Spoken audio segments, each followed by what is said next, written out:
ఇగో ఈ వీడియో చూపిస్తూ ధర్నాలకు ఆయన నిలబడ్డది ఆయనే అబ్దూ షేక్. ఈ వీడియో చూపిస్తూ కొట్టిరు నన్ను గంట సేపు పోలీసు వాళ్ళు. నీకేమవసరం రా, నీకు గుట్ట భూమి లేదు, నీకేమవసరం రా దీంతో నేను చెప్పేసి. ఆ పిల్లవాడు చెప్తున్నాడు, నేను యూరియా కొరకు పోయినా అని చెప్పలేదు. యూరియా కొరకు మా రైతులు ధర్నా చేస్తున్నారు, మా ఊరోళ్ళందరూ బాధపడుతున్నారు, నేను వాళ్ళ మద్దతుకు నిలబడ్డా అని చెప్పిన అని చెప్పి ఇంత స్పష్టంగా మనకు కనబడుతుంది. ఇక్కడ ఇది చూపించుకుంటేనే కొట్టినారు అని చెప్తా ఉన్నారు. ఇవాళ మధ్యాహ్నం నుంచి వెళ్ళి పాపం పోలీస్ అధికారులు నానా తంటాలు పెడుతున్నారు, జిల్లా పోలీస్ అధికారితో సహా. ఇక్కడ మేము వస్తున్నాం, టీఆర్ఎస్ బృందం ఇక్కడికి వస్తుంది అనగానే మొత్తం సోషల్ మీడియాలో పెడుతున్నారు. అది ఏదో వాళ్ళు కొట్టుకున్న కేసు,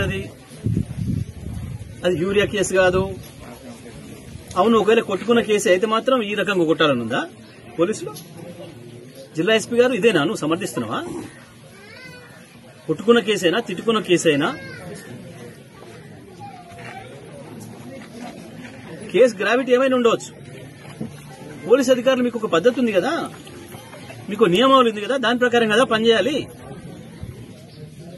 ఇష్టం వచ్చినట్టు ఒక అమాయకుని పట్టుకుపోయి లోపడేసేసి గంటల తరబడి లాఠీలతో కొట్టి హింసించే అధికారం మీకు ఇక్కడిది.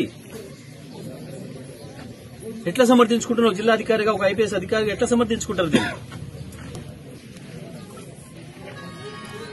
దేనికి పెడుతున్నారు? మధ్యాహ్నం నుంచి సోషల్ మీడియాలో మీ పోలీసులే పెడుతున్నారు జిల్లా అంతటా.